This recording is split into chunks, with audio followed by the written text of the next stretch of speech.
राधे राधे। मेरे प्यारे भाइयों बहनों माताओं व बंधुओं, संस्कार की बातें चैनल में आपका स्वागत है। बंधुओं, आज शनिवार के दिन मैं आपके लिए लाई हूँ शनि देव की कथा, जिसे सुनने मात्र से आपको शनि ग्रह से संबंधित दोषों से मुक्ति मिलेगी। बंधुओं, शनि देव न्याय के देवता हैं।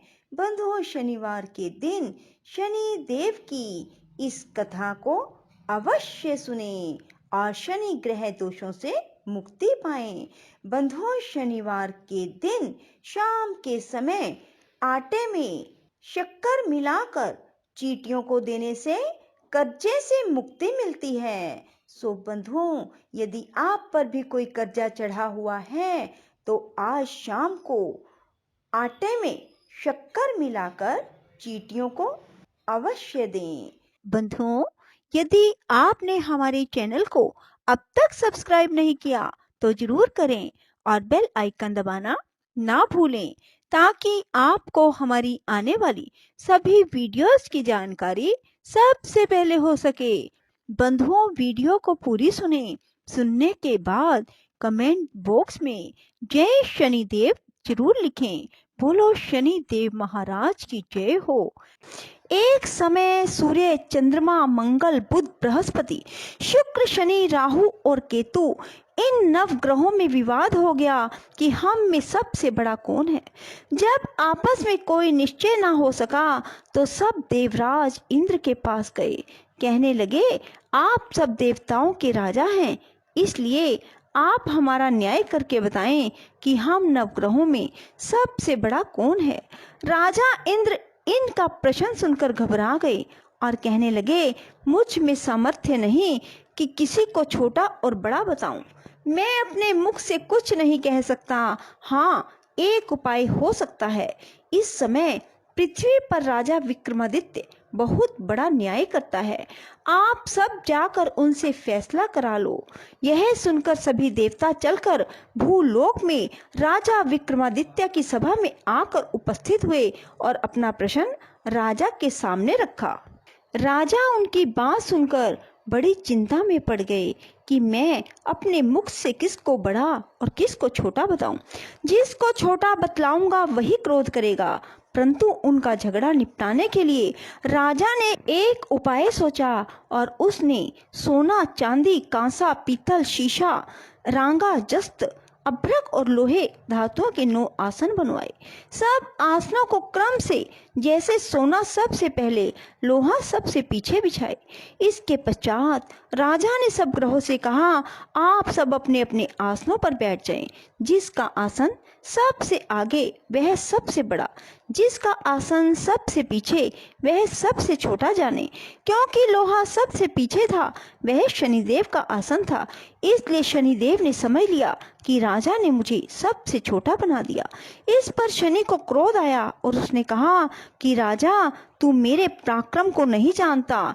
सूर्य एक राशि पर 1 महीना, चंद्रमा 2.25 दिन और मंगल 1.5 महीना, बृहस्पति 13 महीने, बुध और शुक्र 1 महीना, राहु और केतु दोनों उल्टे चलते हुए केवल 18 महीने रहते हैं। परंतु मैं एक राशि पर 2.5 और 7.5 साल तक रहता हूँ। बड़े बड़े देवताओं को भी मैंने भीषण दुख दिया है। राम जी को 7.5 आई तो वनवास हो गया। रावण को आई तो राम और लक्ष्मण ने सेना लेकर लंका पर चढ़ाई कर दी। रावण के कुल का नाश कर दिया। हे राजा, अब तुम सावधान रहना। राजा कहने लगे, जो भाग्य में होगा देखा जाएगा। उसके बाद अन्य ग्रह तो प्रसन्नता के साथ चले गए, परंतु शनिदेव बड़े क्रोध के साथ वहां से सिधारे। कुछ काल व्यतीत होने पर जब राजा को 7.5 आई तो शनिदेव घोड़ों का सौदागर बनकर अनेक सुंदर घोड़ों सहित राजा की राजधानी में आए। राजा ने सौदागर के आने की खबर सुनी तो अपने अश्वपाल को अच्छे अच्छे घोड़े खरीदने की आज्ञा दी। अश्वपाल ऐसे अच्छे नस्ल के घोड़े देखकर उनका मूल्य सुनकर चकित हो गया तुरंत ही राजा को खबर दी। राजा उन घोड़ों को देखकर एक अच्छा सा घोड़ा चुनकर उस पर सवारी के लिए चढ़ा। राजा के पीठ पर चढ़ते ही घोड़ा जोर से भागा। घोड़ा बहुत दूर एक बड़े जंगल में जाकर राजा को छोड़कर अंतर्ध्यान हो गया।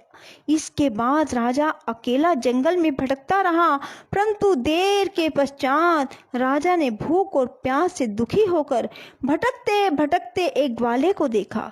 ग्वाले ने राजा को प्यास से व्याकुल देखकर पानी पिलाया। राजा की उंगली में एक अंगूठी थी, वह उसने निकालकर प्रसन्नता के साथ ग्वाले को दे दी। शहर की ओर चल दिया। राजा शहर में पहुंचकर एक सेठ की दुकान पर जाकर बैठ गया। अपने आप को उज्जैन का रहने वाला अपना नाम बीका बतलाया। सेठ ने उसको कुलीन मनुष्य समझकर जल पिलाया। भाग्यवश उस दिन सेठ की दुकान पर बिक्री बहुत बढ़ गई। सेठ उसको भाग्यवान पुरुष समझकर भोजन कराने के लिए अपने साथ ले गया। भोजन करते समय राजा ने एक आश्चर्य की बात देखी कि खूंटी पर हार लटक रहा है और वह खूंटी हार को निगल रही है। सेठ को कमरे में हार ना मिला तो उसने यही निश्चय किया कि सिवाय बीका के और कोई कमरे में नहीं आया। अवश्य ही उसी ने हार चोरी किया है। 5-7 आदमी इकट्ठे होकर उसको फौजदार के पास ले गए। फौजदार ने उसको राजा के सामने उपस्थित कर दिया और कहा, ये आदमी तो भला प्रतीत होता है, चोर नहीं मालूम होता, परंतु सेठ का कहना है कि इसके सिवाय कोई घर में आया ही नहीं। अवश्य ही इसने चोरी की है। तब राजा ने आज्ञा दी कि इसके हाथ पैर काटकर चौरंगिया किया जाए। राजा की आज्ञा का तुरंत पालन किया गया। बीका के हाथ पैर काट दिए गए। कुछ काल के बाद एक तेली उसको अपने घर ले गया। बीका कोलू पर बैठा हुआ अपनी जुबान से बैल हाँकता रहा। कुछ वर्षों में शनि की दशा समाप्त हो गई। एक रात को वह वर्षा ऋतु के समय मल्हार राग गाने लगा। उसका गाना सुनकर उस शहर के राजा की कन्या उस राग पर मोहित हो गई और दासी को खबर लाने के लिए भेजा कि शहर में कौन गा रहा है। दासी सारे शहर में फिरती फिरती क्या देखती है कि एक तेली के घर में चुरंगिया राग गा रहा है। दासी ने महल में आकर राजकुमारी को सब वृतांत सुना दिया। बस उसी क्षण राजकुमारी ने यह प्रण कर लिया, चाहे कुछ हो, मुझे इस चौरंगिया के साथ विवाह करना है। माता ने कहा, पगली, यह क्या बात कह रही है? तुझको किसी देश के बड़े राजा के साथ परनाया जाएगा। कन्या कहने लगी, माताजी, मैं अपना प्रण कभी नहीं तोड़ूंगी। माता ने चिंतित होकर यह बात राजा को बताई। जब महाराज ने भी आकर समझाया, मैं अभी देश देशांतर में अपने दूत भेजकर सुयोग्य रूपवान बड़े से बड़े गुणी राजकुमार के साथ तुम्हारा विवाह करूंगा। ऐसी बात तुमको कभी नहीं विचारनी चाहिए। कन्या ने कहा, पिताजी, मैं अपने प्राण त्याग दूंगी, परंतु दूसरे से विवाह नहीं करूंगी। इतना सुनकर राजा ने क्रोध से कहा, यदि तेरे भाग्य में ऐसा ही लिखा है तो जैसी तेरी इच्छा हो वैसा ही कर। राजा ने तेली को बुलाकर कहा, तेरे घर में जो चुरंगिया है उसके साथ मैं अपनी कन्या का विवाह करना चाहता हूँ। अपने घर जाकर विवाह की तैयारी करो।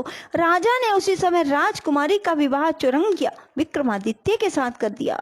रात्रि को शनिदेव ने विक्रमादित्य को सौंप दिया, राजा देखो, मुझको छोटा बतलाकर तुमने दुख उठाए। राजा ने क्षमा मांगी। शनिदेव ने प्रसन्न होकर विक्रमादित्य को हाथ पैर दिए। तब राजा ने कहा, महाराज, मेरी एक प्रार्थना स्वीकार करें। जैसा दुख आपने मुझे दिया किसी को भी ना देना। शनिदेव ने कहा, तुम्हारी यह प्रार्थना स्वीकार है। जो मनुष्य मेरी कथा सुनेगा या कहेगा उसको मेरी दशा में कभी किसी प्रकार का दुख नहीं होगा। जो नित्य ही मेरा ध्यान करेगा और चींटियों को आटा डालेगा उसके सब मनोरथ पूर्ण होंगे। इतना कहकर शनिदेव अपने धाम को चले गए। राजकुमारी की आंख खुली। उसने पति के हाथ पांव देखे तो बड़ा आश्चर्य हुआ। राजा ने अपना समस्त हाल कहा कि मैं उज्जैन का राजा विक्रमादित्य हूँ। यह बात सुनकर राजकुमारी अत्यंत प्रसन्न हुई। प्रातः काल राजकुमारी से उसके सखियों ने पूछा तो उसने अपने पति का समस्त वृतांत कह सुनाया। सब ने प्रसन्नता प्रकट की और कहा कि ईश्वर ने आपकी मनोकामना पूर्ण कर दी। जब उस सेठ ने यह सुनी तो सेठ विक्रमादित्य के पास आया और उसके पैरों में गिरकर क्षमा मांगने लगा। आप पर मैं चोरी का दोष लगाया, आप मुझको जो चाहे दंड दें। राजा ने कहा, मुझ पर शनिदेव का कोप था, इसी कारण यह सब दुख मुझको प्राप्त हुआ, इसमें तुम्हारा कोई दोष नहीं। तुम अपने घर जाकर अपना कार्य करो। सेठ बोला, मुझे तभी शांति होगी जब आप मेरे घर चलकर प्रीतिपूर्वक भोजन करेंगे। राजा ने कहा, जैसी आपकी मर्जी वैसा ही करें। सेठ ने अपने घर जाकर अनेक प्रकार के भोजन बनवाए और राजा विक्रमादित्य को प्रीति भोज दिया। जिस समय वे भोजन कर रहे थे, एक अत्यंत आश्चर्य की बात सबको दिखाई दी। जो खूंटी पहले हार निकल गई थी, वह अब उगल रही थी।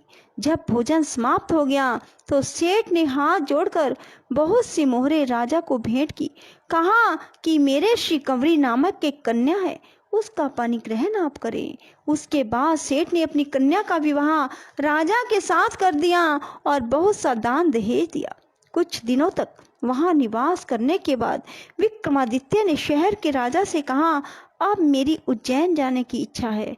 राजा और सेठ से विदा लेकर राजकुमारी मनभावनी, सेठ की कन्या श्री कंवरी दोनों जगह के दहेज में प्राप्त अनेक दास दासी, रथ और पालिकाओं सहित विक्रमादित्य उज्जैन की तरफ चले। जब शहर के निकट पहुंचे और पुरवासियों ने राजा के आने का संवाद सुना, समस्त उज्जैन की प्रजा अगवानी के लिए आई। बड़ी प्रसन्नता से राजा अपने महल में पधारे। सारे शहर में बड़ा भारी महोत्सव मनाया गया। रात्रि को दीपमाला की गई। दूसरे दिन राजा ने शहर में सूचना कराई कि शनि देव सब ग्रहों में सर्वोपरि हैं। मैंने उनको छोटा बतलाया, इसी से मुझको यह दुख उठाना पड़ा। सारे शहर में प्रत्येक शनिवार को शनि देव की पूजा और कथा होने लगी और प्रजा अनेक प्रकार के सुख भोगती रही।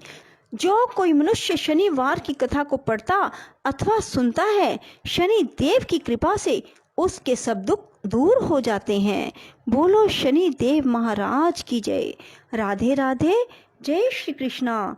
बंधुओं, यदि आपको हमारी वीडियो पसंद आए तो इसे लाइक करें और शेयर भी जरूर करें। धन्यवाद।